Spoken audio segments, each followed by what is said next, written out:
together. And so yeah, thank you.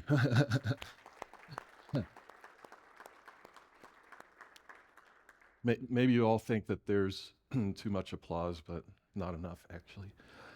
Um, and when I interviewed Paul on my podcast a few months ago, I said that probably Eric's keynote would be worth the whole conference. In other words, you're getting a lot more here than that, but I think people should have shown up just for that reason, right?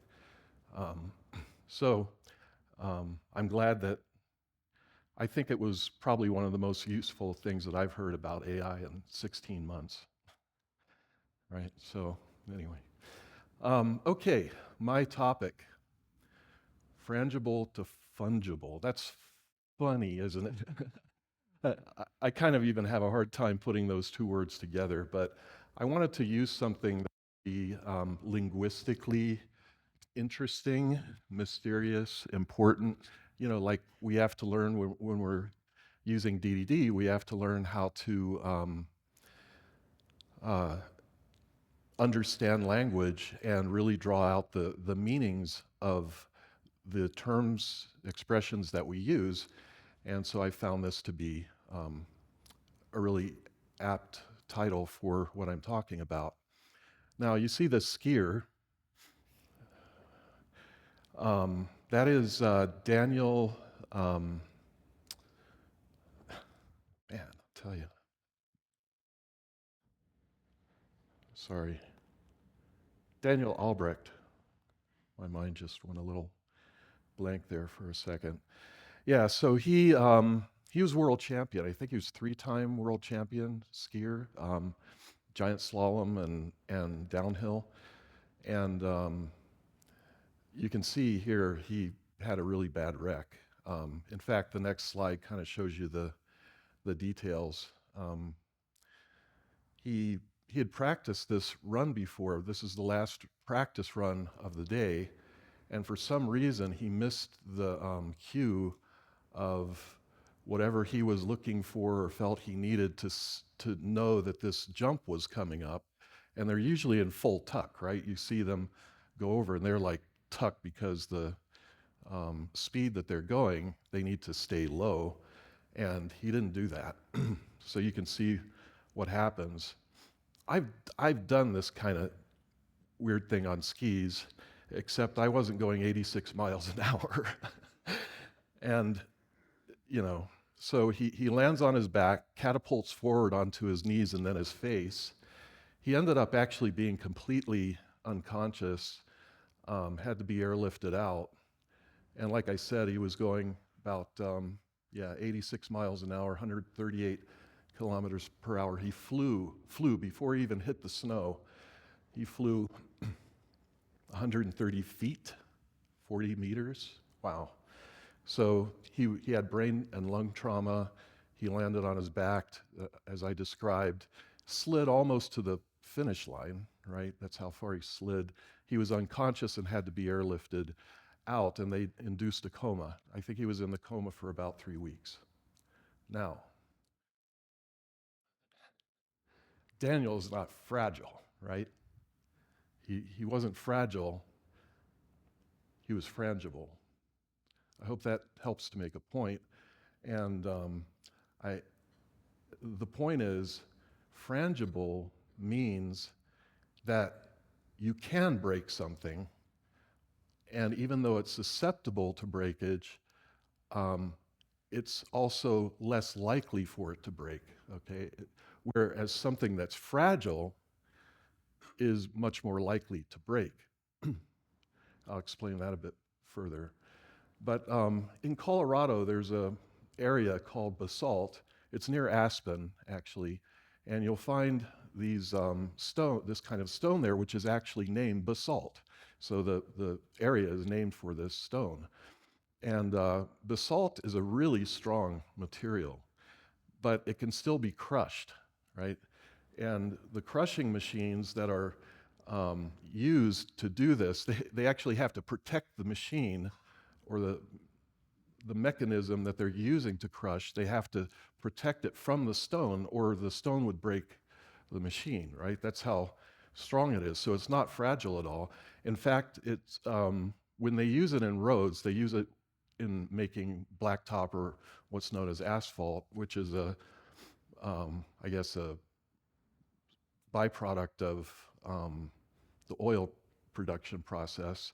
I always thought it was a weird name until I wrecked my bike on it. You find out that it's skid-proof, and and then I quickly understood why they call it asphalt. But it is frangible, right? So they have to protect the equipment, or the equipment would get destroyed crushing this rock. But crush they do, because they're able to use it as little tiny stones and even just fibers in the making of blacktop roads or asphalt roads. So this is an important distinction between frangible and fragile. This is fragile. This is ancient Chinese urn or something like this. It's easily broken. It's also worth like $14,000, so you don't want to break that, but it is fragile. Now, Nassim Taleb, right, says that teacups, governments saddled with debt, and banks deemed too big to fail are all fragile. Okay? Okay. Is anyone from the United States familiar with the middle one? Like, is everybody asking, how many trillion are we in debt? You know, like, right?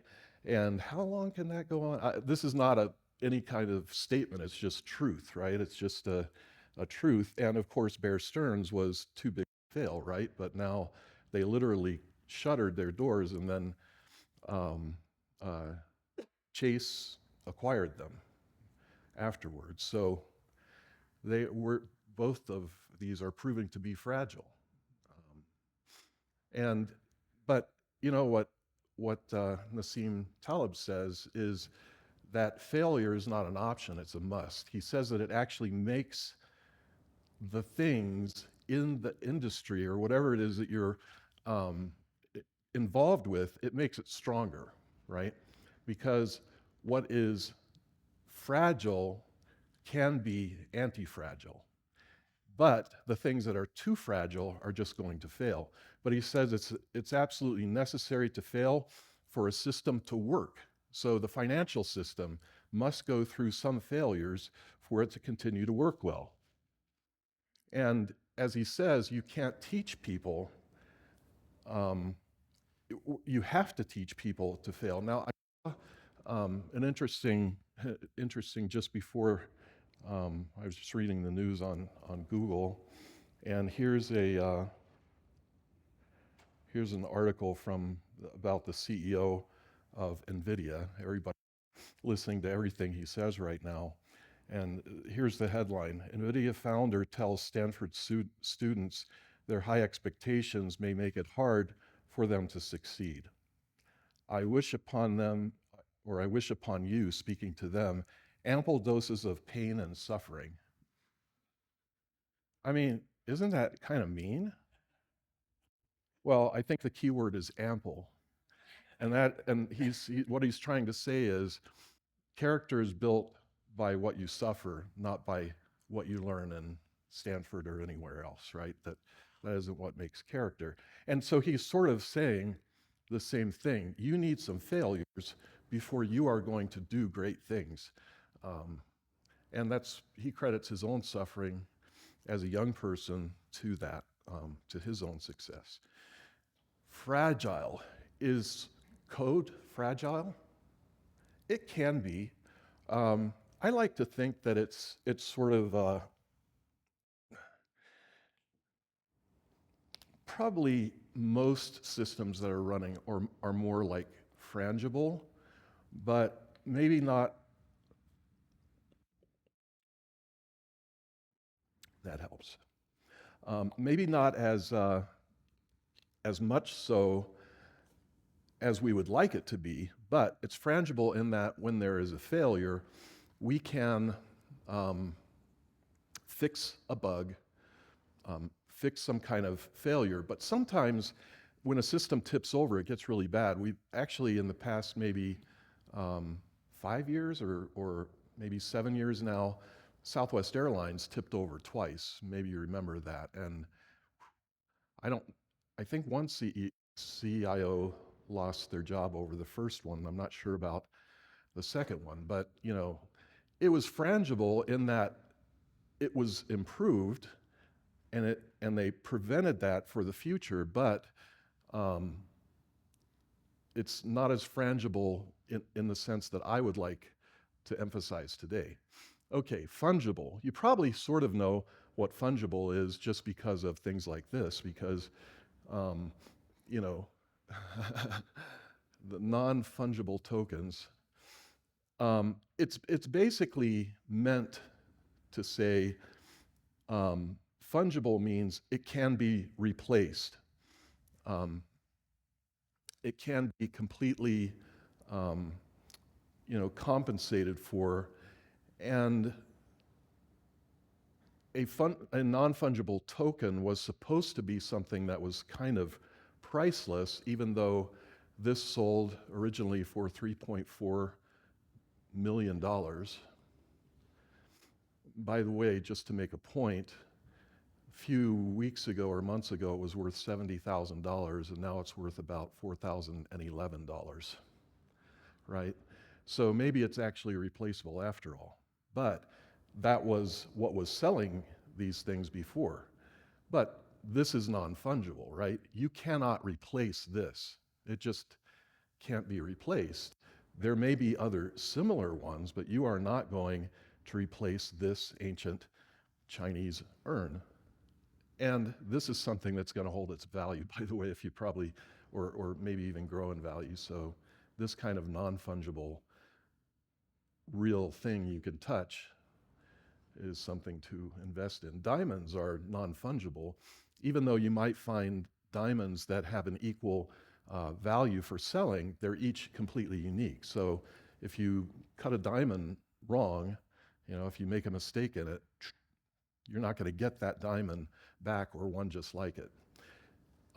Daniel Albrecht was non-fungible. He proved to be non-fungible because after 3 weeks, they brought him out of his coma. He had made a lot of progress, but he didn't even know his own name. So he had to learn a lot of things, and some of his memories, gradually came back, or I don't know to what extent, but he proved to be non-fungible. He actually did compete again about 2 years later, but his nerves and so forth, it seemed to just spook him. He said he was nervous, but he actually had to pull out of, I think, the first race he was in at that point. So he was never really the same again. Okay, you want to understand fungible. This is fungible, okay? The bill on the top, the dollar bill, is a series 2009, something like that, and the one on the bottom is series 2017. So they look a little bit different. The one from 2009 had more wear and tear at the time that these two images were photographed, but they're both worth the same thing. So if you and I exchange dollar bills, we're even, right? They are completely replaceable, interchangeable. Now, this is the idea that I'm getting to. Fungible, I think that software, and let's even drop down to objects or records or functions or anything like that, but I'm representing this in terms of object-oriented programming, let's say. So we have an object in the center. Say it's an entity. This entity is receiving commands, the blue looking like event storming, right, symbols. So the blue are commands and they're incoming, and it's emitting an event based on whatever, that's the orange on the other side. What happens when it crashes? Is it actually fungible? Is it replaceable? Well, believe it or not, yes, it is. And how is that done? Well, I'll share that with you in a moment. But the point here is, okay, maybe I could, you know, replace that object, but what about just dealing with the exception itself? The exceptions are big problems in our world, right? How many of you have seen this situation, right? I don't know if you can read that. Error, please try again later, and a stack trace. In the UI, we're talking about in the UI, right? I mean, I'm not saying that's in your software right now, but my guess is probably somewhere, or it could happen. And you know, it's just not very nice, even though they were polite. Please, you know, they said please. You got to say that, give them that. But yeah. So why is this happening? You know, that entity and the thing that calls it are responsible for something else. They really aren't good at dealing with, for example, database connections that have failed, or some strange network operation, right? Has failed, and they just don't know what to do about that. And the sort of myriad of things that could potentially go wrong, neither the entity or the, let's say, application service that dispatched to it in the first place, they're just not good at taking care of things like that. Oh, okay, but functional programming to the rescue, right? I don't mean any disrespect for functional. I like functional, but think about this. Okay, we return a try instead of throwing an exception, and a try basically says, okay, the actual concrete thing that we're returning will either be a success or a failure. If it's a failure, it wraps an exception. So you don't get that, you know, out of nowhere side effect where the exception just shows up and we have to do something about it. But, you know, just think about the potential complexity in dealing with the try. It's really the same problem as before, right? Because we're still dealing with the exception at some level that doesn't know how to take care of it. It's really just the same problem as an exception. It happens in a different way, but actually, now imagine deeply nested functions. When you're doing functional programming, right, you can have some really deeply nested functions because functions are kind of, should be, have a single responsibility, a single kind of concern. And so because of that, you probably have a long chain of deeply nested function calls. Now you're going to return that all the way up. Who's going to deal with the failure? The same thing, I think, is appropriate to happen that usually happens is nobody knows how to deal with it. So the problem is, you know, first of all, the connection. We don't know what the connection looks like to the entity. It may not even know about a connection. It may be the platform underneath that's taking care of persistence automatically, and it doesn't even have to know that. And the platform can even prevent it from taking other commands until the persistence is completed. So it just depends on how you've implemented this. So the first opportunity to handle the exception is in the worker. So let's say an entity or aggregate. Could be anything, though. Could be anything. The second one is the application service in this example. And then the third one is a controller, or some people like to call that endpoint, you know, now. You know, it's a request handler kind of thing. And really, you know, the same for functions. They should all, objects and functions should have a single responsibility and one concern, and that is separation of concerns, right? So we're thinking about this, and actually, in a sense, letting that exception bubble up to the top, although it really is not good in the sense that the users see it, it really is the right thing to do when you think about single responsibility, right? Like, what do you want this aggregate to do about that? Or what do you want the application service to do about that? It's just not their job. So really our goal for object design or function design or whatever is to do one thing well. Controllers are really bad at handling exceptions. Now, can you repeat after me? Message handlers are really bad at handling application services, right? Repetition to let it sink in. This is important to understand. They're just bad at it. You want a value object to handle an exception? Oh my. I mean, maybe a repository, maybe, but really, it's just not its job to do, right? And then, so we think about single, didn't I just do that? Oh, yeah, single responsibility. It's the same thing, right?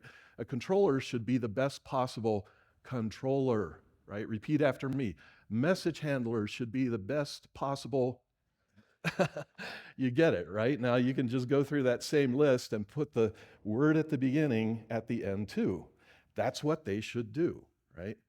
So what about Frangible though? What about that? How, we haven't really answered that question. We've just said that, okay, that shouldn't, the exception or error shouldn't be taken care of in the wrong place because it's the wrong place. And this is actually the answer. I mean, no, really, it is. I mean, well, first of all, I would be kind of upset too if I had to use a display that's that old. Whew, man, you could probably see the refresh. Are you old enough to remember, like, getting eye aches from the refresh? Oh, it was horrible. I mean, it probably weighs like 50 pounds. What is that, 23 kilograms or something? Yesterday someone carried a monitor out in their, big monitor in their left hand, probably right-handed.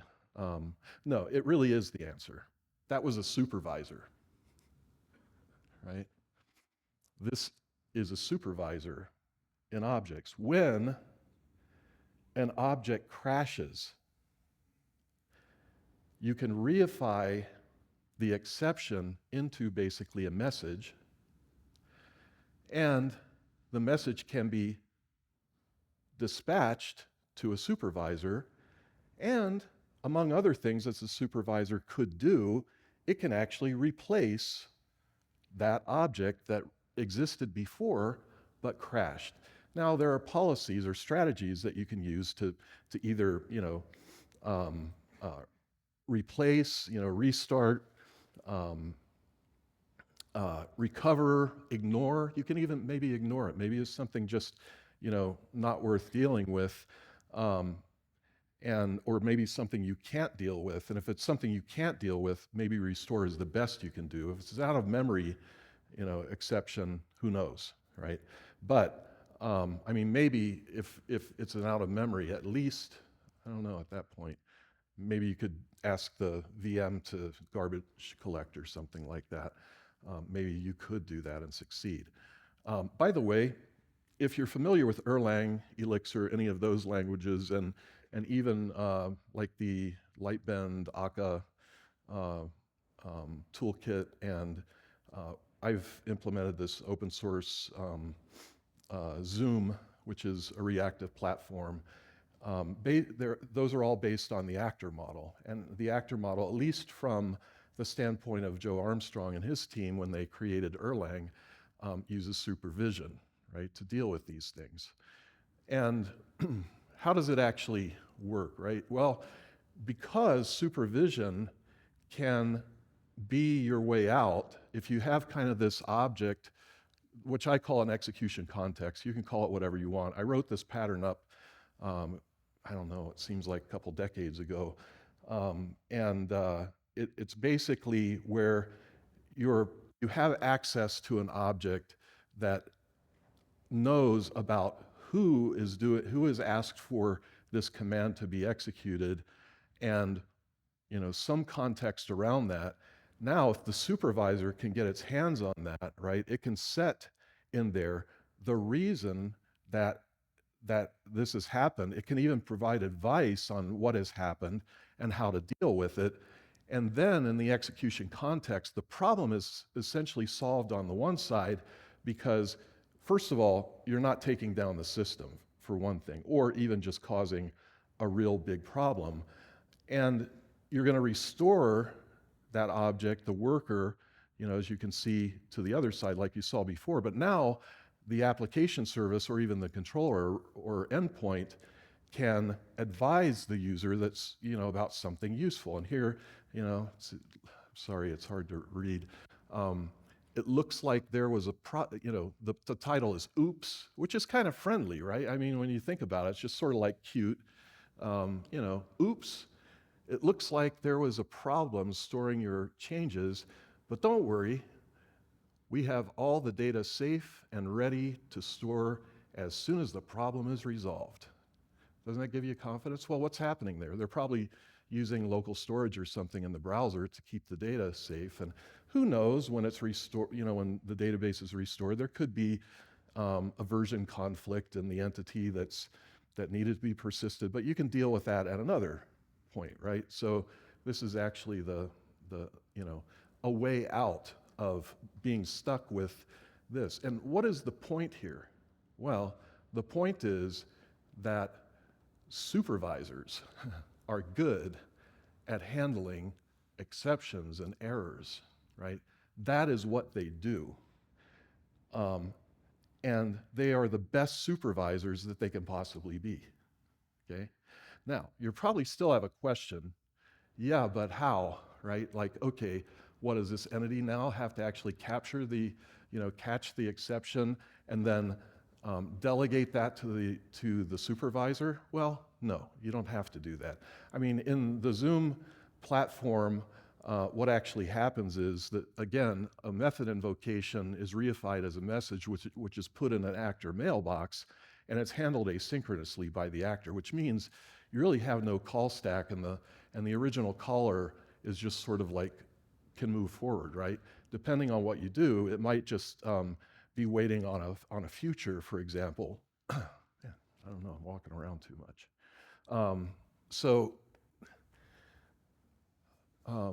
Does the worker call the supervisor? No. Does the supervisor spy on the worker? No. Here's one way you can do it without introducing mailboxes. Because the thing that actually executes the next message in the mailbox that's been scheduled on the overall, model scheduler, that's one way to do that. But if you don't want to go through that, like you're not going to go async, you can still just put a proxy around the worker. Put a proxy around anything that needs to deal with exceptions, and when the exception occurs, the proxy dispatches that to the supervisor. What the proxy does next, whether it waits for the supervisor or it has some way of knowing that it should just return, or maybe the execution context will contain that finalization, right, the completion, which will then trigger the higher level of advising it what should happen next, right?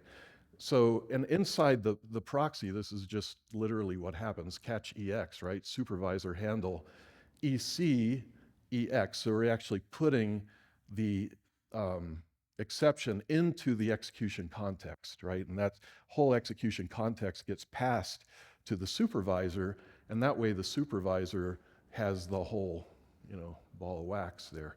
And of course, you can do this sort of at the strategic level where you're, if you think of context mapping, this is the use of proxies and, that either are retry handlers with backoff, right? Exponential backoff or something like that. You can even cap it at a certain point and say, okay, we're only going to wait 30 seconds until we retry.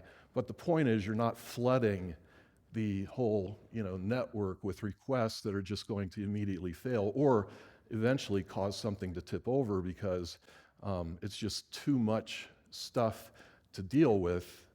And so if the receiver, right, the request adapter is handling things correctly, it should probably, the thing it should do first is know its health and just reject do a 500 or something as a response saying, nope.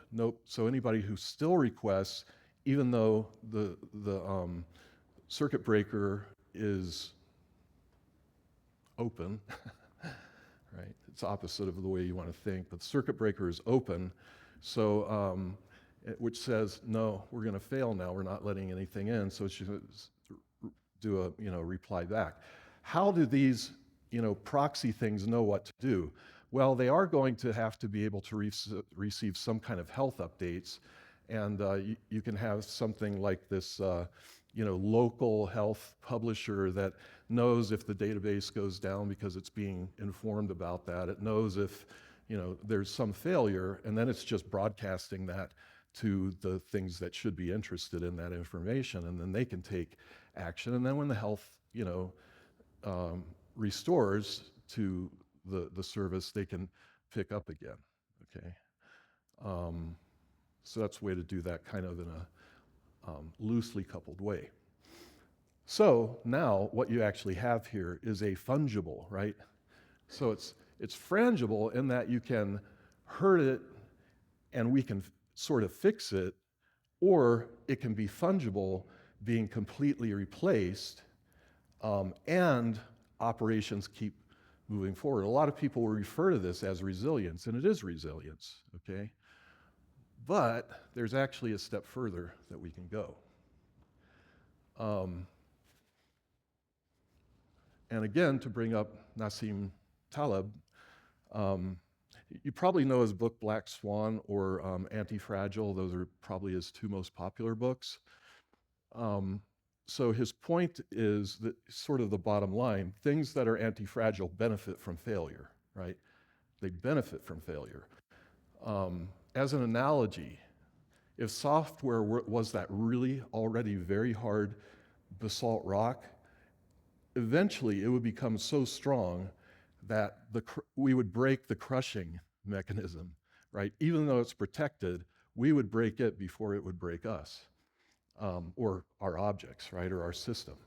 So we should be able to improve software, the software that we use to replace. So we don't just restore. I mean, restoring is important, but as soon as we can actually repair that, make it gain from the failure that was experienced, that's great, right? That is when you really reach the point where this is really helping out. We are benefiting from failure. So frangible, fungible software, when you think about it really, I know must is a strong word, but I think it must exhibit anti-fragile qualities. And I just want to make something clear. When I say that, like Daniel Albrecht is not fragile doesn't mean anti-fragile, okay? So,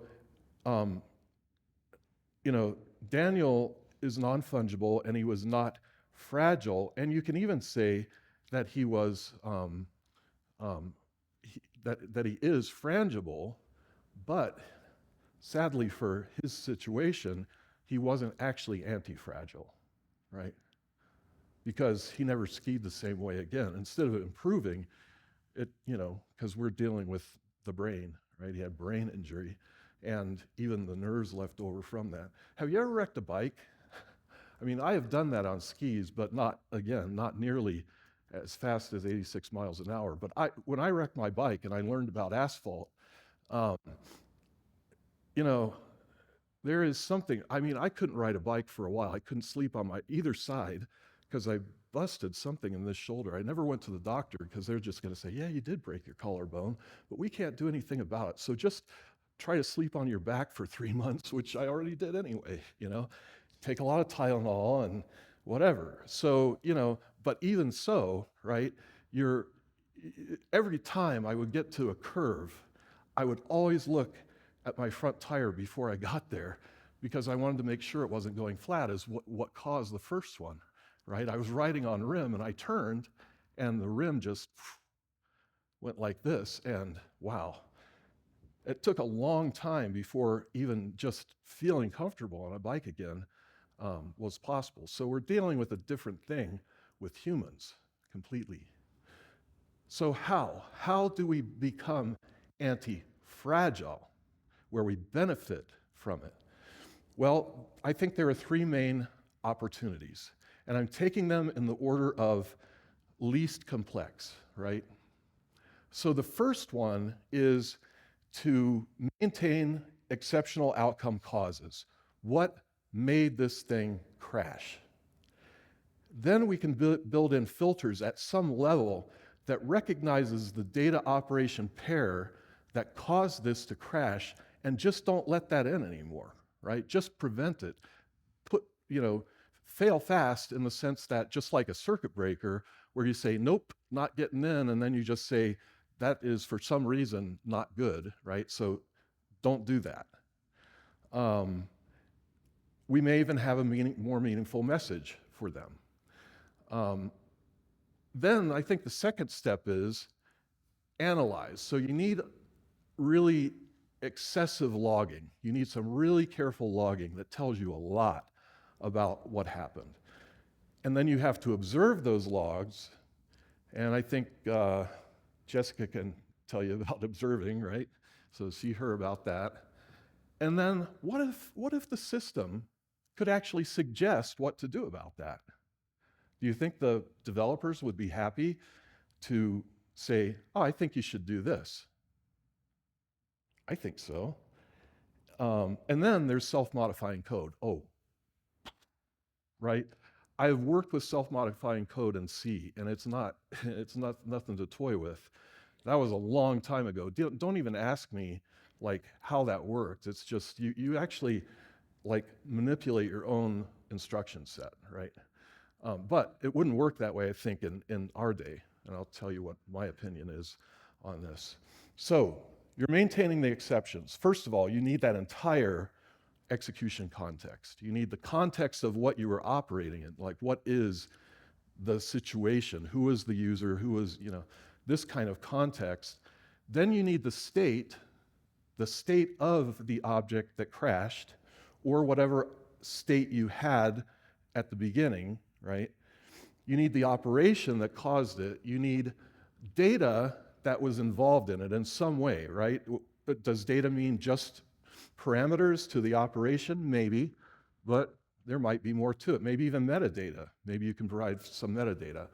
You need the exception itself, and you need some kind of analysis, right? That in the end, the analysis is what's going to really help. Now, the first step that I was talking about can be solved without the analysis. We can actually inform a little bit, like, okay, you should probably look in this area or something like that. That's a little bit of information. So that's a first step. By the way, maybe Chris Richardson's already thinking about this. Yeah, if you use event sourcing, you can actually just save the stream version that marks the end of the current state, right? So you don't have to actually like put all the data in the entity into a database or something, right? And then, what if we log, observe, and suggest, okay, so this is what it would look like. First of all, the team is observing the health of the system overall, but when there is a failure, we have a fix suggester, right?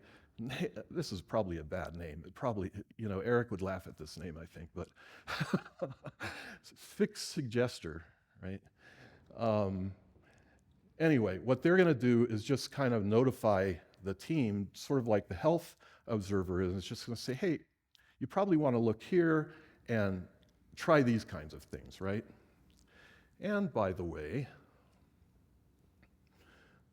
what if we were actually to fix the code automatically, right? What if we could actually decide there are some cases that are just obvious, like you didn't deal with a null pointer exception, right? Or a null object, a null reference being passed in.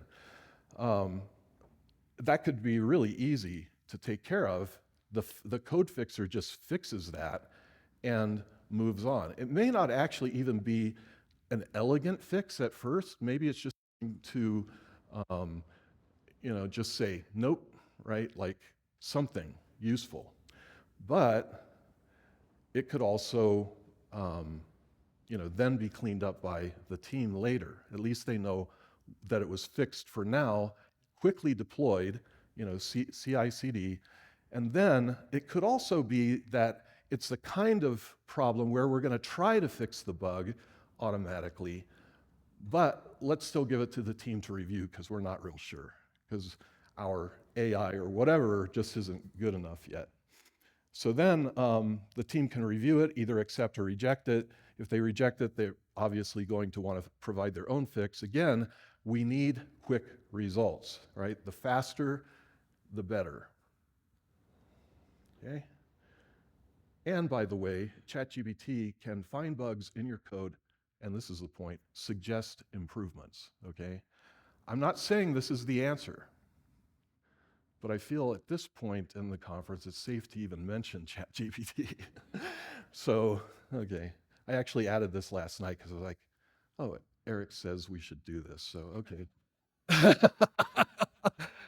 I mean, we don't need Eric's permission, but at least I know it's not a dumb idea, right? Try it, right? Try it. And then what about self-modifying code? Okay, there's all kinds of ways to do this. I've jumped all the way to the bytecode weaver, right? I'm saying, okay, we're gonna actually go right into the worker and we're gonna do something with the bytecode, which could be, you know, what is it, CLib or something like that in Java, where you can just go in and like live change the code right there. You gotta be really careful with that, but what if you're very confident in this kind of a fix? That could work. And by the way, GPT-4 is able to improve, rewrite, modify, and insert some details into code, okay? Look at it, try it out.